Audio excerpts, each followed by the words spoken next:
Sure. Great, thank you. So first of all, I want to thank the PEI team for creating these series of presentation provided by the Cultural Community Liaison. So I am the Asian American and Pacific Islander Cultural Community Liaison, and I have been in this role since October last year.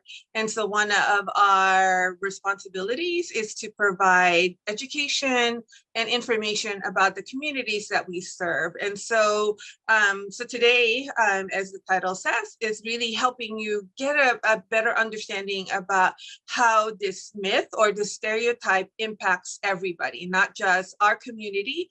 And so, and part of the reason why I picked July is actually BIPOC or Black, Indigenous, and People of Color or Minority Mental Health Awareness Month. And so I thought perfect timing to be able to provide you with some information. I am a licensed clinical social worker by training. I received my master's degree from USC, and my doctorate is in management. So I'm really focused on system change, large scale system change. And so that's kind of just to give you a brief information about me. So, so first of all, I want to just start, and what you'll notice is that I intentionally selected the lotus or water lily as background for my presentation slides. So I think you'll see the water lily very symbolic in some of pictures or things that you'll see that has Buddha or Hinduism.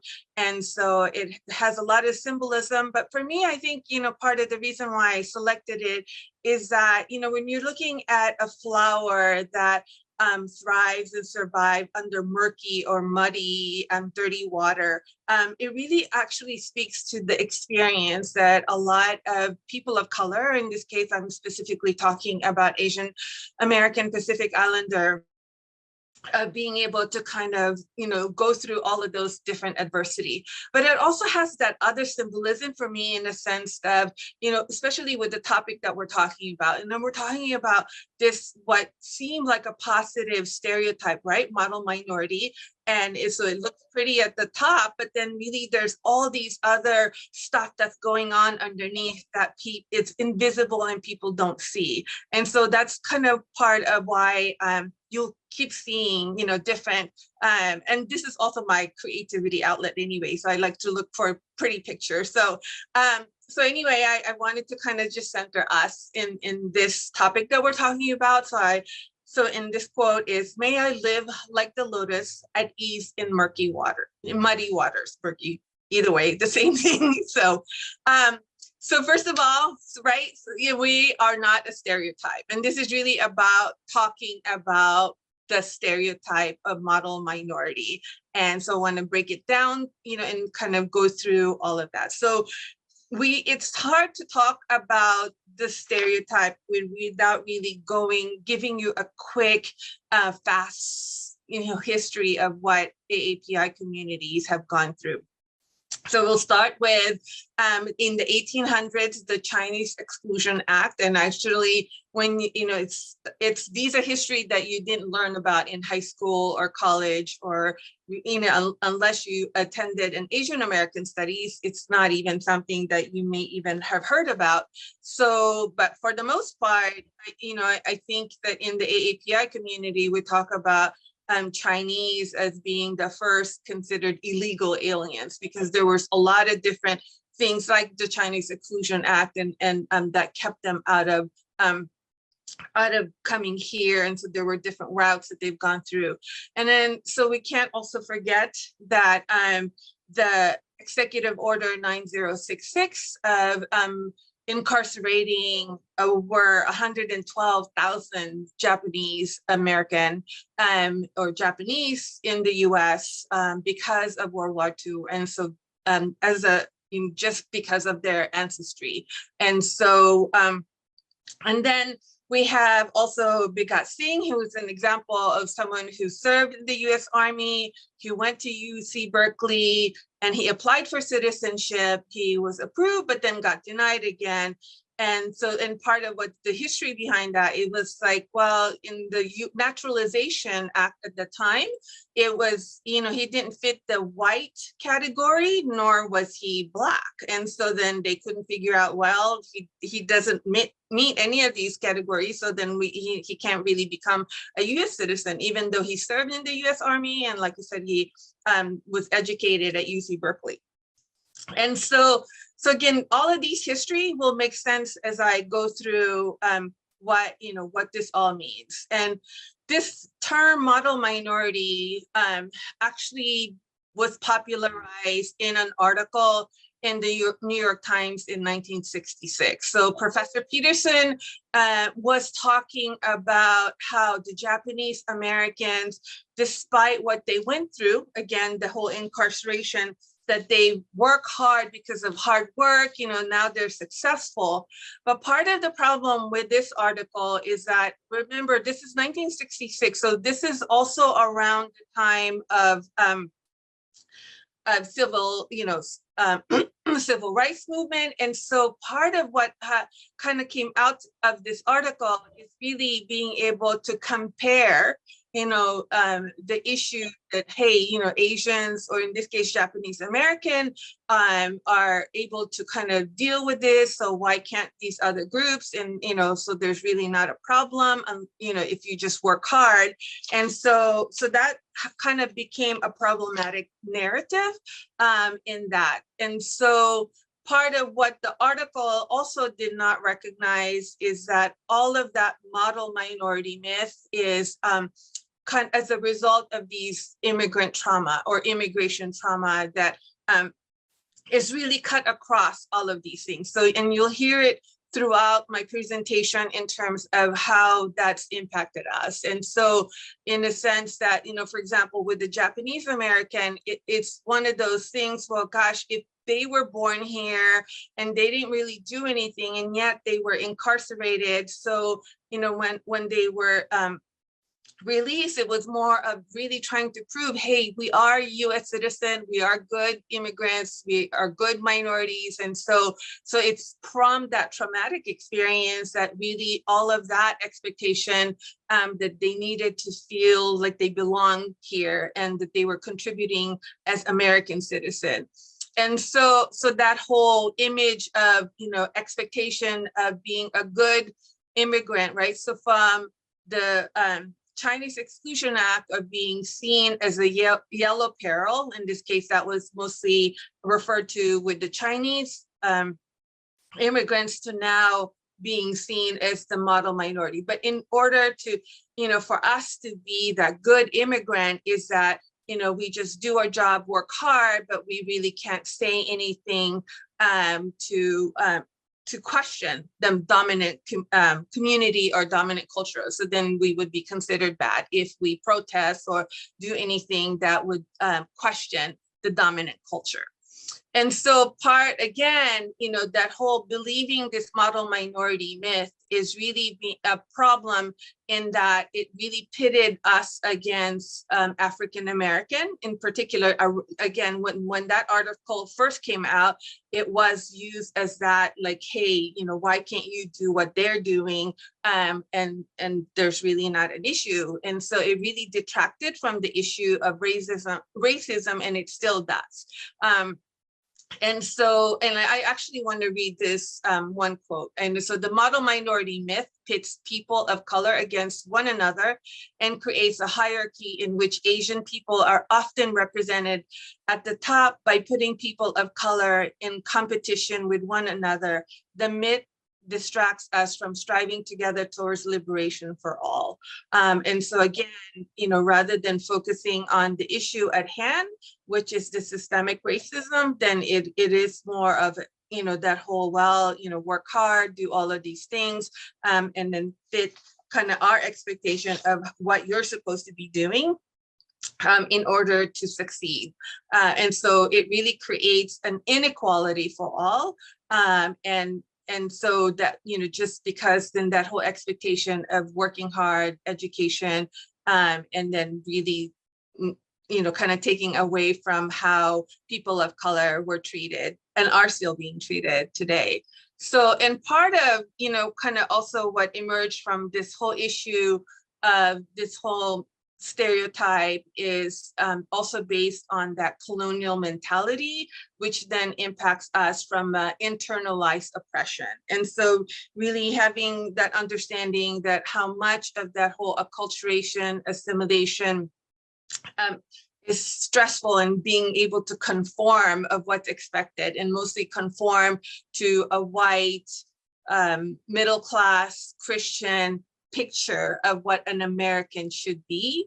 And so then really being able to kind of take a look at how that really marginalizes people of color and impacts our own self-esteem, because then in this case, you're seeing that my own identity, for example, I'm Filipino American, is less than. So in order for me to fit in, I need to, aspire to all of these different images of what an American should be. And so then I end up seeing my own ethnicity and identity as being devalued unless I fit that mold and really strive towards that mold. And so that becomes the problem. And so often this whole way of how we cope with that racism or racial trauma that we experience is often, and we, again, that internalized, and then also individual. So it's not something that we end up sharing with people. I know it's not even something, a dialogue that we've had in our family. And I know that my parents have experienced, some of these racism, just because they have like strong accents, or people will make comments, and so it's just not something that we talk about. It's just something that, okay, well, it's just part of what we have to go through, so just deal with it. And so we tend to suppress. And so what we've seen in studies of the Japanese American community, for example, all the parents who were incarcerated really didn't talk about it at home. They wanted to just forget about it, move on, push their kids to succeed so they don't have to experience what they experienced. And so so that was just something that they just shut down and not experience. But as we all know from a trauma-informed perspective, how much of that shows up in with regards to their health and well-being, and then again the next generation, but impacted by that. So it becomes a burden and harmful, for all of us, not just for the people who are impacted by it directly. And so part of this whole narrative, when we talk about model minority myth, again, even though it sounds positive, it still it still puts us in this othering, right? So we're this forever foreigner, that, whether I'm second or third generation Asian American, the fact that term model minority, that I'm still a minority, meaning I'm still perpetually going to be other than the main dominant culture. So that whole image of forever foreigner is problematic, so then for us, it's like, well, where do we fit in, and where do we belong? And so, part of the other issue with that whole myth is that it really ignores the fact that we're a very diverse group. And so we're not basically the same. You're talking about 20 plus different countries and ethnic groups, actually ethnic groups more than 20. There's all kinds of, even within Chinese group, there are different subgroups and ethnicity. And so, part of that challenge is that the term Asian American, and then they added Pacific Islander later on, came about in the 70s, and really looking at trying to create a coalition so that we have a voice. And so what came out as a way to be more visible and have a group to create our voice, since individually we're small, but then collectively we needed to advocate for ourselves and for each other, just based on the region of our ancestry or country of origin. And so, but then the problem ended is then now when we're lumped together, then all of our other needs get ignored. So it's one thing to like be a coalition and voice and advocate and support each other. It's another when you end up aggregating all the data and then you don't see all of the different problems and all of the different needs and all of the different great things that the other groups are doing within the group. And instead of just highlighting one particular ethnicity or the more dominant AAPI groups that we're talking about. And so this whole part of it really takes away the image that, well, they're doing well, so they don't really need any resources, which then ignores the other groups within the AAPI community who really do need the resources. But then because, we're viewed as successful and our income is this and all of that, so we're really trying to debunk that. So there's a love about the data is that it's really trying to provide that information. So I'm gonna give you just quick data just to highlight, because that's part of my way of debunking this myth, right? So in this case, a lot of people don't realize that undocumented immigrants is also an issue in our community. So 1 out of 10 Asian undocumented youth are undocumented, so they qualify under that DACA. And so among Southeast Asians, so Hmong, Laotian, Cambodian, there's a 35 to 40% rate of not finishing high school. And then recently, we've seen how much COVID-19 has impacted the Pacific Islander community.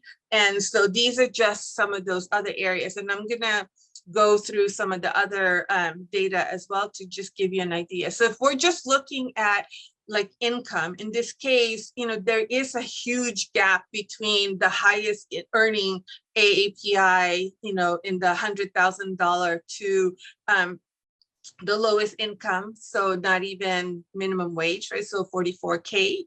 And then so there's that wide gap. And then if you're looking at people living in poverty, and you can see the percentage there in terms of huge gap of let's say in all Asian, there's a 10%, people living in poverty. But if you start breaking down or disaggregating the data, then you'll start seeing, the higher percentage of, let's say, Burmese, who are 25% living in poverty.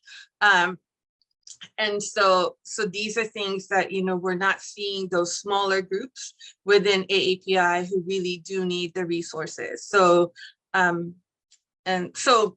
so these, now we're seeing these articles coming out as far as AAPI, we're the most economically divided group, and just based on what I just showed you earlier. So in this case, when we're looking at the one in black on the right is really looking at more recent data. So for example, with seniors in poverty in AAPI community, there's 1.5%, and then Pacific Islander 1.1, but then when you start looking at overall, there's even a gap between Asian American, which is just 11.5%, and then Pacific Islander 18.3%. So these are just some of those examples where there's that gap in poverty. So here's another look about long-term unemployment. So and you'll see that, AAPI community, there's longer term unemployment. And so I think, part of the misunderstanding that people have is that not all AAPI college educated. So, and even, so there's a lot in service industries who are impacted by, in this case, this is an older data. So with COVID-19, it's even higher than this. So this is not too long ago, but still, like if we're looking at now, today, 2022, the data is probably going to be higher. I just haven't found a more current one.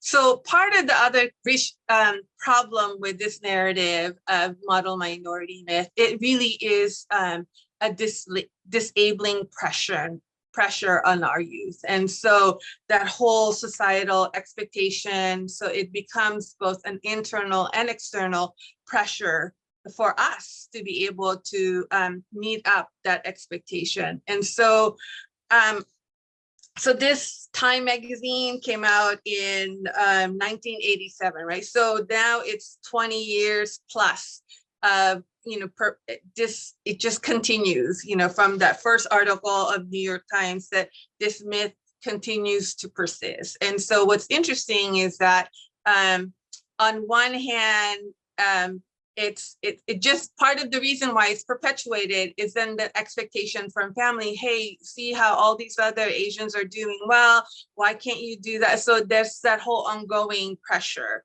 to drive that excellence also. But part of it, so again, back to that whole aggregated data. So if you're just looking at this data, it's like, wow, 51% with college education, AAPI, and this was 2013, 2015, compared to white or African-American or Latino community, it looks like, half of AAPI have college education. But part of what this data doesn't tell you a clear picture or a better picture of what's really happening. And so let me start with why that data looks like the way it is. And so in 1965, the Immigration Act actually opened up more immigrants to be able to come into the US. And so part of what it did is it actually recruited people who are professionals, people who are educated. So my parents, who have college education, they were both accountants, they took advantage of that. So we migrated here in the early 1970s as part of this immigration. And so as you can see in this pattern, 1900s, mostly Japanese, Chinese, who were laborers, right? So they're either farm workers or work on the railroad. And then some of the ones who came in, Filipinos, were also farm workers, Koreans. And then over since, the 1990s, 20s, it opened up all of the other AAPI communities. And so now there's that's why that whole diversity that we're seeing of other AAPI larger than the immigrants from Japan or China. But then China now is opening up as well. So this, I want you to keep in mind of why this is very important, because then that data, if you're looking at, here's another data.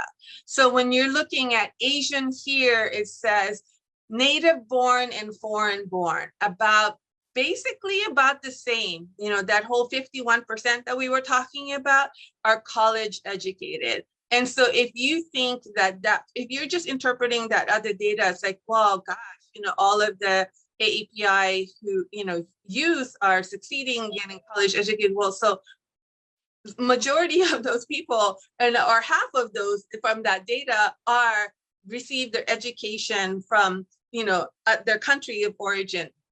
And the other part that people don't realize is that how much our parents influence us. And so, both my parents were college educated. So it was not an option to not go to college for my brothers and my sister and I. So it was expected of us. And the same thing happened with, my stepkids. And so it was one of those generational things, that gets passed on. So then the education becomes part of the family tradition. And so that's part of what you're seeing. It's not the working hard. I mean, yes, different ethnic groups work hard, but the education part, it's just one of those things that get passed on by family. College parents, and then, grandkids end up going to college as well, because then it becomes a family expectation. As opposed to if you look at some other groups where the foreign born college education and the native born, there's like a bigger gap in some of the other ethnicity or ethnic group, as opposed to, like you said, with foreign born and native born AAPI. So here's another thing that really is glaring for me. And so I hope that you also recognize it. So if you're looking at California high school dropout, 10% Asian American, yes, that sounds good, looks good compared to what the statewide national, but take a look at the Pacific Islander, 25%, the same rate as the low income, population overall, 25%. It's almost up there, with the Hispanic population. So again, if we lump AAPI in one data, we're ignoring the needs of the Pacific Islander, Native Hawaiian Pacific Islander community in educational services and tutoring and in STEM program and all of that, because then everything looks like just the East Asian or the South Asian that we really end up ignoring, because then we're lumping our data together instead of looking at how that really impacts all of AAPI in this way. So, the other part is that in some ways, some of this model minority success also backfires on us, right? So now, like Ivy League school are really, they say they don't have the quota, but they are limiting how many Asians get into Harvard. So that's why there's this lawsuit about quota that they have. And so we're mixed about this affirmative action. I'm one of those benefited from affirmative action. When I came here, migrated to the US at the age of 14. So by the time I applied for college, my SAT score sucked, but my GPA was good and I was pretty active in school. So when I applied to UC Irvine, I don't think I would have gotten in without affirmative action. And also, so my admission was, congratulations, you're admitted, but it was conditional, that like I really needed to do well. And I knew I could. It's just that because my SAT score didn't match kind of what they were looking for. Luckily, because of affirmative action, I was able to get in. And of course, I continue to work hard to get to that point. So in some ways, there's all of these different contradiction about like what success looks like, so we still need affirmative action, but then now there's all of this push about, well, there's too many Asian at UCLA or some of these other schools, and so we have to limit how many of them get in. And so there's that other piece that we're having to deal with. So the other part, again, the stereotype itself is problematic, because then it perpetuates the whole we're quiet, polite, smart, obedient, and all of that sounds good. But then the other part that we end up getting called at school is that we're nerdy.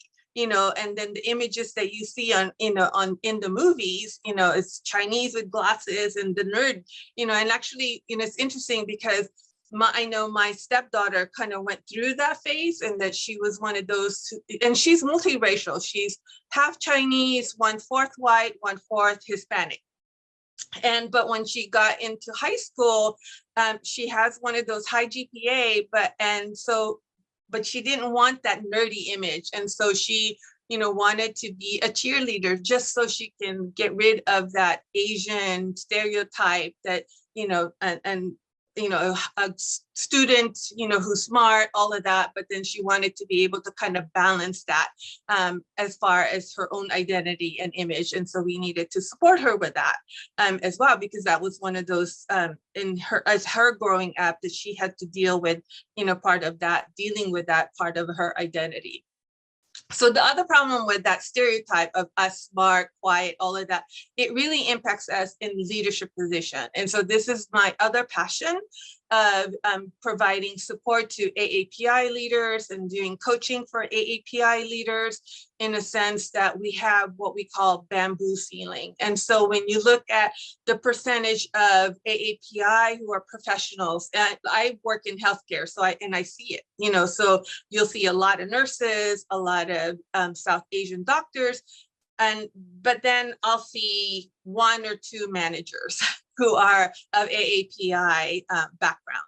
And then even worse, higher up, you don't see CEO, COO who are AAPI. And so then, we are not seen as a leadership material because we don't question authority, all of those other stereotypes that people might have. So these are things that we're also trying to break down, that barrier. And so this whole model minority myth is really a struggle, both externally imposed and then, of course, self-constructed identity. I already shared with you, part of what my stepdaughter went through, and, with her self-imposed identity, that she didn't want to be viewed as that nerdy Asian, smart Asian girl.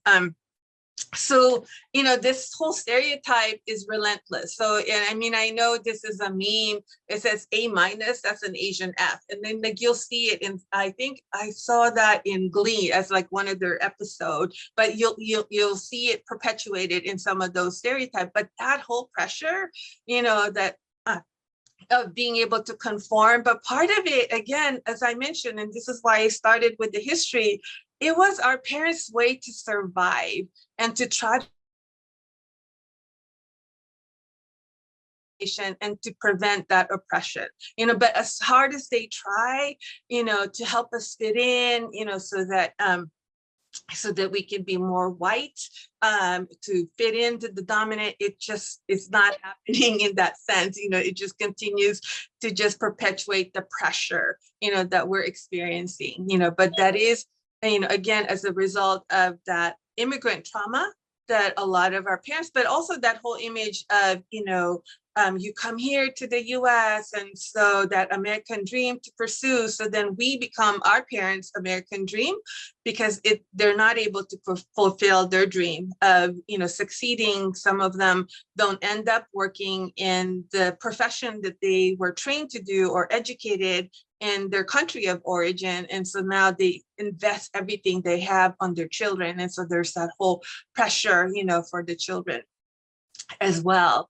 And so again, I wanted to, just from a corporate point of view, these are just additional stats of, and I think for me, the glaring one is the one in the center about that whole sense of belonging.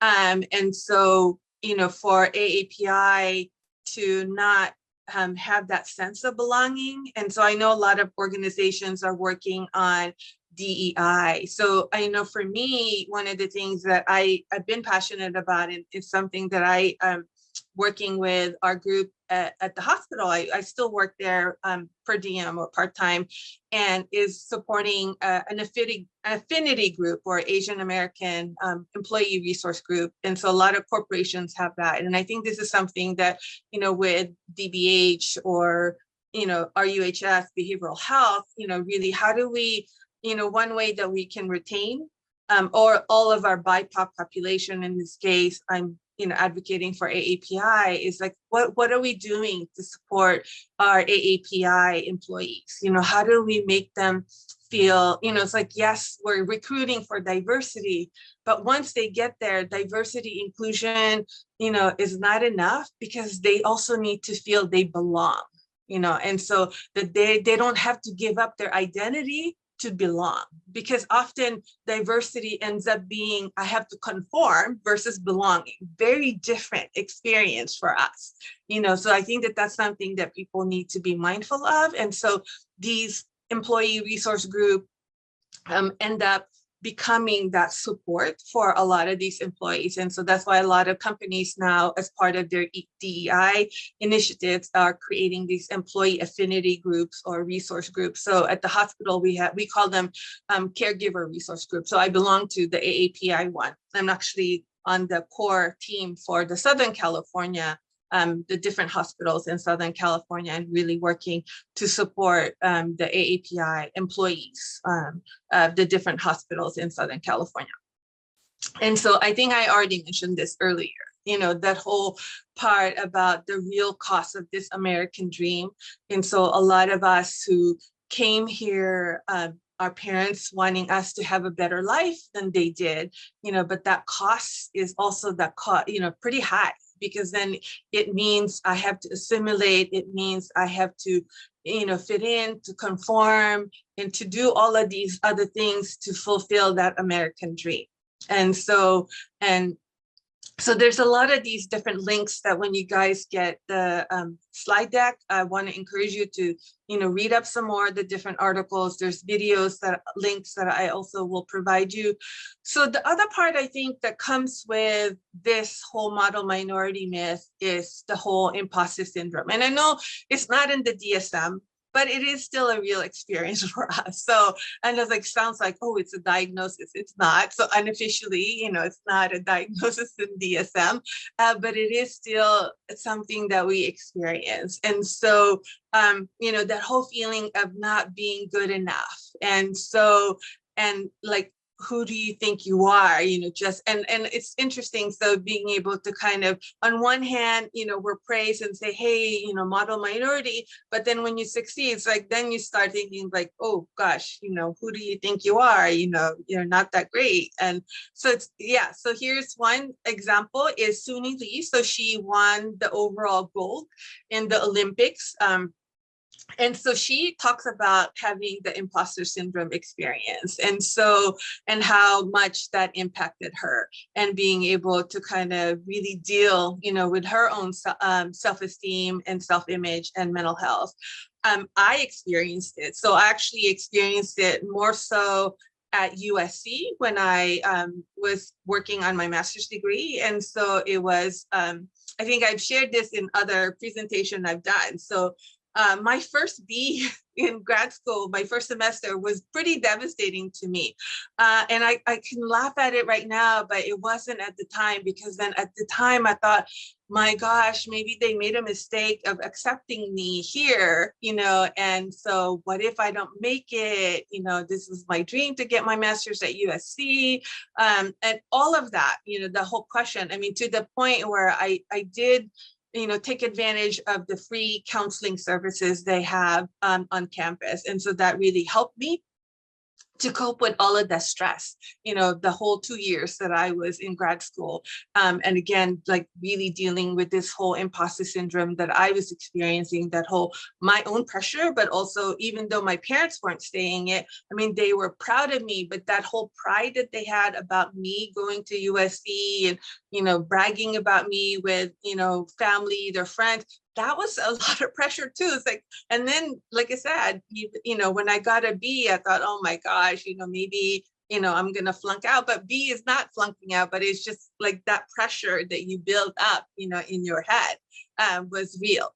And so again, I was lucky in a sense that I was with a community that therapy was accepted, in fact, encouraged, because we needed to be able to know what our clients experience. But for a lot of AAPI, they don't seek therapy or mental health services. And yet, these are staggering statistics or information about suicide as a leading cause for AAPI youth age 15 to 24.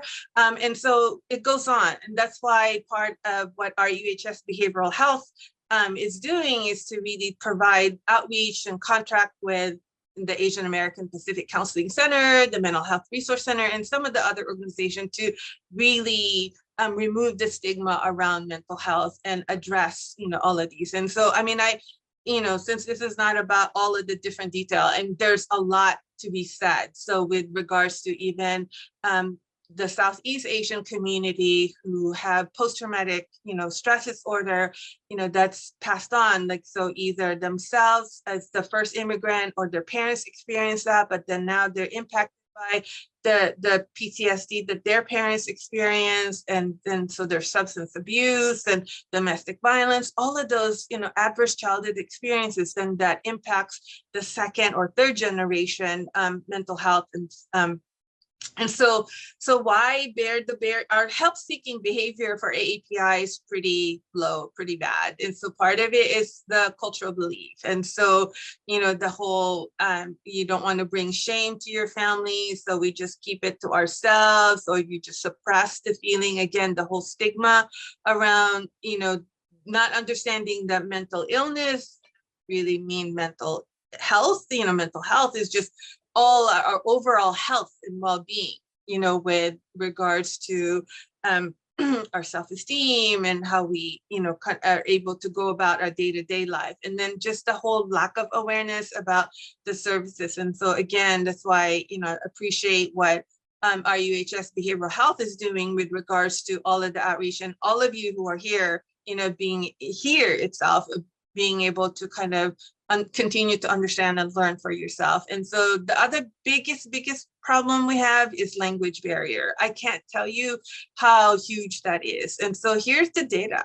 So the percentage of limited English proficiency in all of the different ethnicity within AAPI, Vietnamese 50%,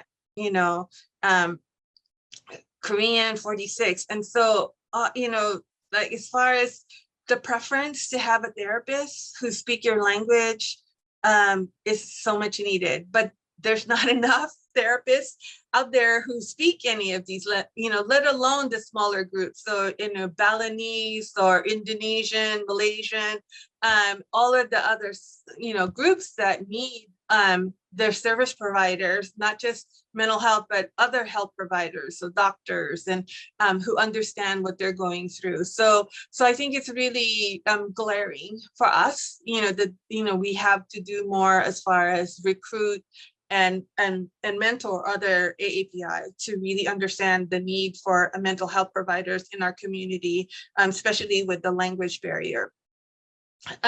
So the other piece is, this whole anti-Asian hate that's happened in the last couple of years. And so this data is actually new. So this just came out in the June report from AAPI data.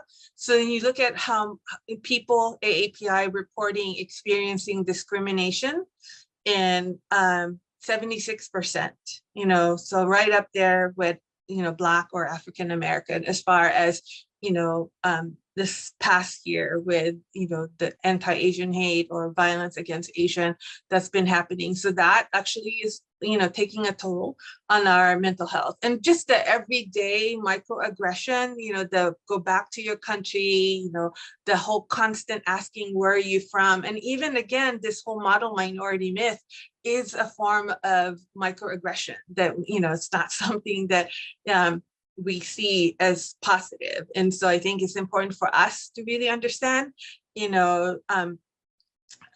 not, like really trying to get rid of that in our mindset, and really understanding how much of that impacts our own individuality, our own experience, our individual goals, and all of our different struggle for all of the different groups that is under that umbrella that we call AAPI.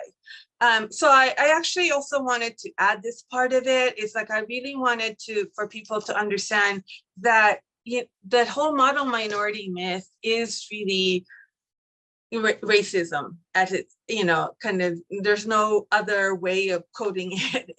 And so part of what we need to be able to understand of how do we help people cope with the trauma of racism. And so on the individual level, and then of course the interpersonal level, and then the community, all of you who are here, and that's why I appreciate that you all attended this session, is that we all can work together to address racism in general, and how in its various form and how it shows up in our community, and of course from a system level, and really trying to address racial justice from that perspective. And so I'm going to end my presentation because I did want to give time for Q&A with this other reflection, again, around the lotus flower. So this one is from one of the Buddhas. So a lotus flower is born in water, grows in water, and rises out of water to stand above it unsoiled. So I, born in the world, raised in the world, having overcome the world, live unsoiled by the world.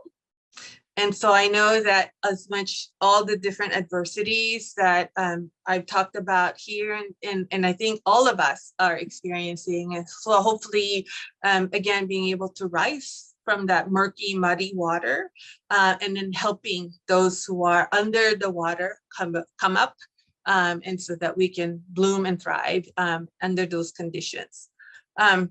So this is my contact information. Also wanted to just acknowledge, of course, that we know that we are in the indigenous land of another group that's been oppressed. And so I want to acknowledge that in this land acknowledgement.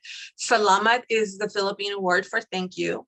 And the written word in blue up here is actually the original indigenous handwriting of the Filipino culture, of the indigenous Filipino, which we lost in that as far as like our everyday language, because then we were colonized by Spain and then US. And so, so then I don't even know how to write that. I had to, put that into Google and give me that those words. So again, in your handout, you'll see all of these different resources. So I want to encourage you all to even continue to learn, right? So actually, I like this John Oliver episode that he talks about Asian American. And these are just some of the books that I have in my library. I have tons more just on model minority myth, but on all the other AAPI issues, I have got that. So these are just some of the ones that I highlighted, that if you want to learn more.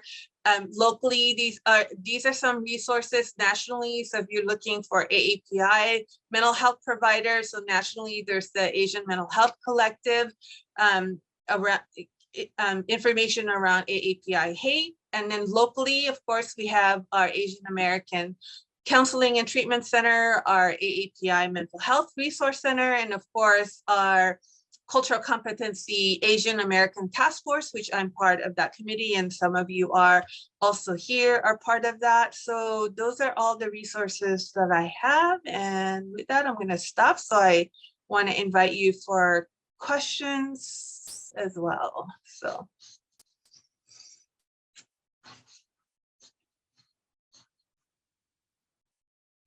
Gloria, yes, thank you. I just want to say, hold on for a second, let me pin her. Go ahead. So the email, you're going to send out the PowerPoint in the email? Yes. Either Mindy or Sandy, right? You guys, yeah. Yes. Wonderful, thank you so much. I would love to be able to share that with my staff, everything that you spoke about today, and just kind of inform them and have a better understanding of what we're talking about here today. So I'd like to be able to share that with them. Thank you. Yes, thank you. And actually, Gloria, if you want me to come and present, I can make time to do that too. That would be wonderful. I'll get in contact with you. That would be really nice because I'm sure they'll all have a lot of questions for you. Thank you, Gloria.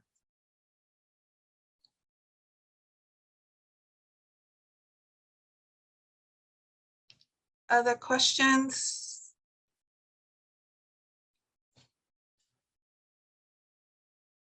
Thank you for the feedback, Tony. Tony Ortego is the co-chair of the Asian American Task Force. So thanks for the support. Great job on the presentation. Thank you.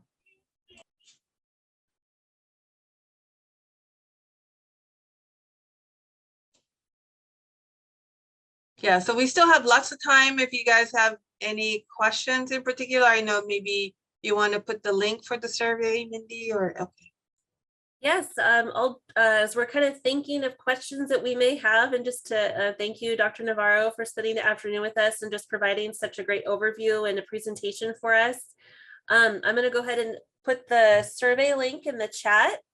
And so if you could take some time also as we're waiting for questions to come in or comments, just to fill out that survey link there.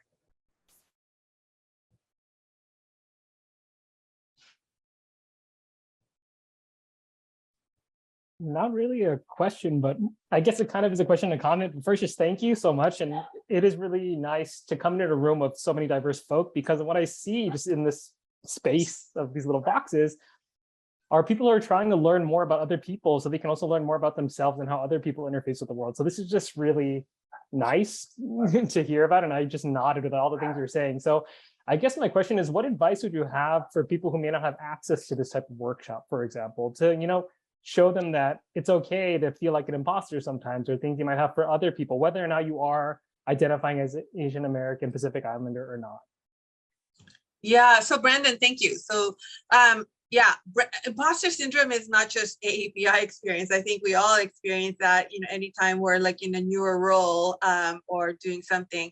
And so I think a lot of what we are already doing is, those of you who are doing outreach and education, are different ways that we can promote that. I know we're trying to do more work with the school districts. And again, starting there, I wish we had those type of presentation when I was growing up. I know that I had an opportunity for AAPI Heritage Month in May they needed a 10-minute presentation for the school board, the Riverside Unified School District.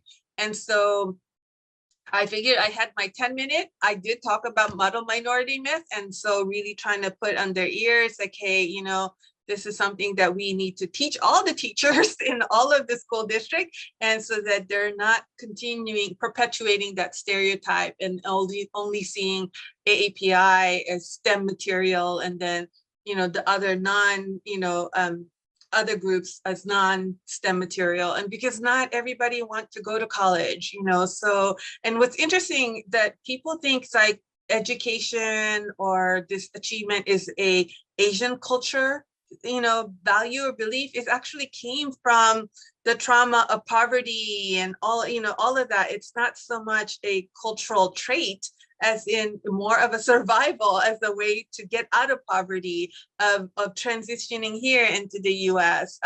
And then some Asian cultures are actually farmers, and so they didn't really value education. And so for them, being able to support the family and work and work a farm, you know, those are kind of part of their you know, their tradition and their culture. So I think that's why this whole myth part, that success equates college education is a bad thing, you know, so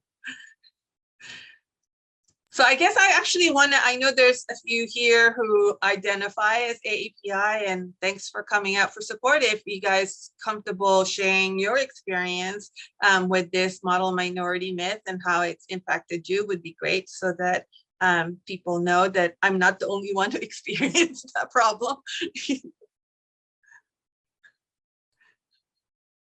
And Dr. Navarro, there's a couple comments in the chat just thanking you, and also very much looking forward to the slides that we'll be sending out after the presentation, and also just questions if you're available for community presentations. Yes, absolutely. Yeah. Yeah, so my email is in that slide deck, so feel free, you know, that's part of our role. I'm gonna call in some of my CCL, Cultural Community Liaison, who are here. So we have Shirley, who's our Latinx, Hazel, who's our African-American cultural liaison. We are all available for presentation. That is part of our role. So great, thank you. And also I do see a question about having this information made public and perhaps sharing that on our UHS site. And so we are recording today's presentation, so I could ask and find out about our ability to share this recording. And so if that is shared, we could be happy to provide you all with the link. yeah. Any other questions for Dr.? Oh yeah, sorry, Rachel is here also. Rachel, sorry, Rachel, I didn't see your picture there. So Rachel is our deaf and hard of hearing cultural liaison. So.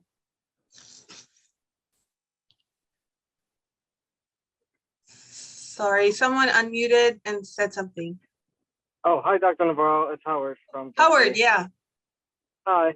Just wanted to thank you for the presentation. I mean, it's very important for others and also for the AAPI community to understand that myth and the impact it does.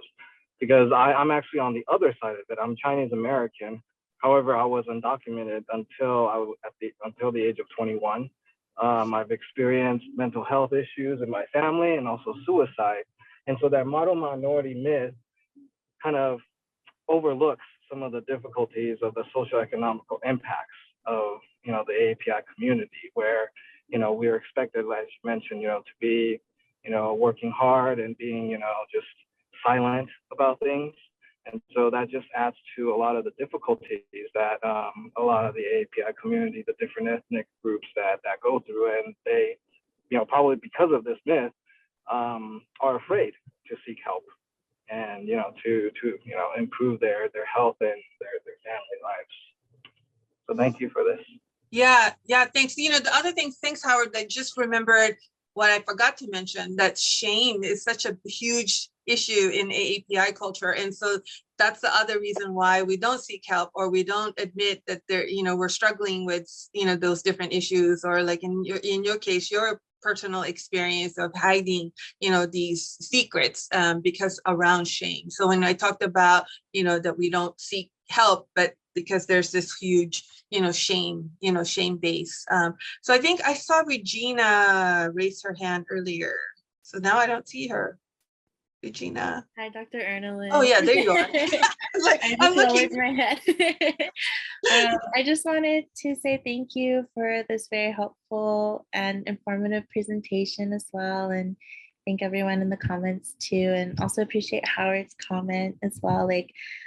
Also just wanted to shine light on how it's so important to talk about these issues, especially I just want to highlight the example you used of undocumented AAPI folks in the community, right? And how that's also attached to shame in regards to status too, right? It's some in Tagalog, which is the Filipino language, we call it tago ng tago, or always in hiding, right? And just being able to share these stories and experiences with other people is very difficult and scary for a lot of folks, especially for youth, right, in schools here in our area. So I think, I just really wanted to thank you and express my gratitude for you to continue, working on these issues and providing this kind of support. Thanks. Actually, Regina, while you're here, I was going to introduce you to Howard. Howard, I think, would be a great speaker for IEYC. So now we just introduce each other. Thanks, Dr. Ernelin. I'll try to connect with Howard after this. Yeah, I was gonna send the email. It's on my list of to do. But now that you're here, I'll take advantage. So, all right, I think we're almost at time, right? So again, please fill out the survey. Anything else, Mindy? No, I'm going to drop the link in there one more time. And just thank you so much for your time this afternoon, Dr. Ernelin, and thank you everybody for coming to be here with us today. And we look forward to having next month's presenter, which will be focused on the Muslim community with Reba. And so we look forward to having all these presentations from our cultural liaisons, and just thank you all for coming.